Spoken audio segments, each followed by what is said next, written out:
पश्चिम बंगाल की मुख्यमंत्री ममता बनर्जी शनिवार को नीति आयोग की बैठक से बीच में ही उठकर चली गईं। उनका कहना था कि उन्हें बैठक में बोलने का मौका नहीं दिया गया और विरोध दर्ज कराते हुए वो बैठक से बाहर आ गईं। इस पर अब भारतीय जनता पार्टी ने पलटवार किया है। बीजेपी की तरफ से सांसद लॉकेट चटर्जी ने ममता बनर्जी पर हमला बोलते हुए कहा कि उनको प्रधानमंत्री बनना है, इसलिए वो ये ड्रामा कर रही हैं। बीजेपी नेता लॉकेट चटर्जी ने प्रेस कॉन्फ्रेंस करते हुए कहा, ममता बनर्जी झूठ बोल रही हैं। पीआईबी फैक्ट चेक ने इसकी पुष्टि की है। उनको प्रधानमंत्री बड़ा नेता बनना है, इसलिए वह ड्रामा कर रही हैं। टीएमसी पॉलिटिक्स ड्रामे से भरी हुई है। ममता दीदी की कोई इच्छा नहीं कि वह पश्चिम बंगाल का भला करें, इसलिए मीटिंग से पहले वह निकल आईं। बीजेपी के अन्य नेताओं ने भी इसे पूर्व नियोजित कदम बताया, जबकि वित्त मंत्री निर्मला सीतारमण ने कहा कि हर मुख्यमंत्री को बोलने के लिए उचित समय आवंटित किया गया था। वित्त मंत्री ने बनर्जी पर झूठ पर आधारित कहानी गढ़ने का भी आरोप लगाया।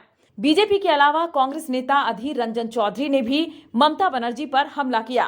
उन्होंने कहा कि वो झूठ बोल रही हैं। अधीर रंजन चौधरी ने कहा, नीति आयोग की बैठक के बारे में ममता बनर्जी जो कुछ कह रही हैं, मुझे लगता है कि वह झूठ बोल रही हैं। यह बहुत आश्चर्यजनक है कि किसी राज्य के सीएम को बोलने की अनुमति नहीं दी जाएगी। ममता बनर्जी जानती थी कि वहां क्या होने वाला है। उनके पास पूरी स्क्रिप्ट थी। वहीं पीआईबी फैक्ट चेक में भी ममता बनर्जी के दावे में दम नहीं निकला। पीआईबी ने सोशल मीडिया प्लेटफॉर्म एक्स पर कहा कि ये दावा भ्रामक है, इसे खारिज किया जाता है।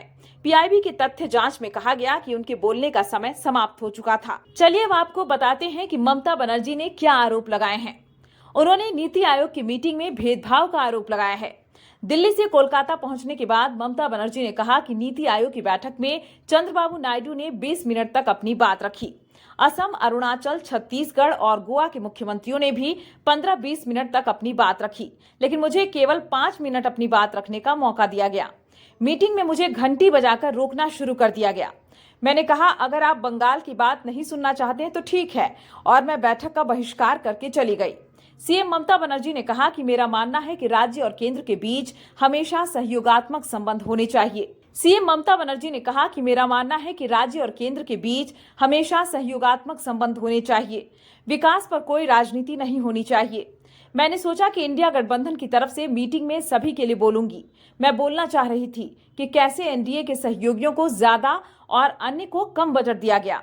यदि आप राज्यों को पंगु बना देंगे तो केंद्र भी पंगु हो जाएगा।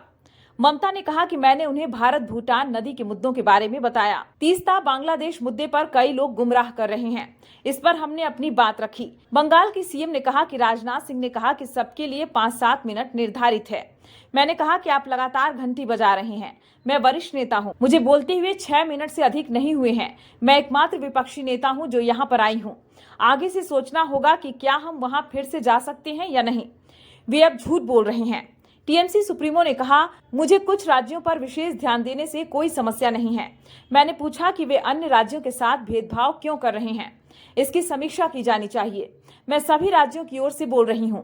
मैंने कहा कि हम वे हैं जो काम करते हैं, जबकि वे केवल निर्देश देते हैं।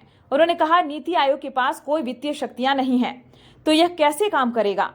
इसे वित्तीय शक्तियां दें या योजना आयोग को वापस लाएं। टीएमसी सांसद सौगत रॉय ने कहा कि नीति आयोग की बैठक में मुख्यमंत्री ममता बनर्जी गई थीं। वे पश्चिम बंगाल की मांगों को उठाना चाहती थीं, लेकिन 5 मिनट बाद उनका माइक बंद कर दिया गया, जिसके बाद वे बैठक का बहिष्कार करके बाहर आ गईं। यह सिर्फ ममता बनर्जी का नहीं बल्कि पूरे पश्चिम बंगाल का अपमान है।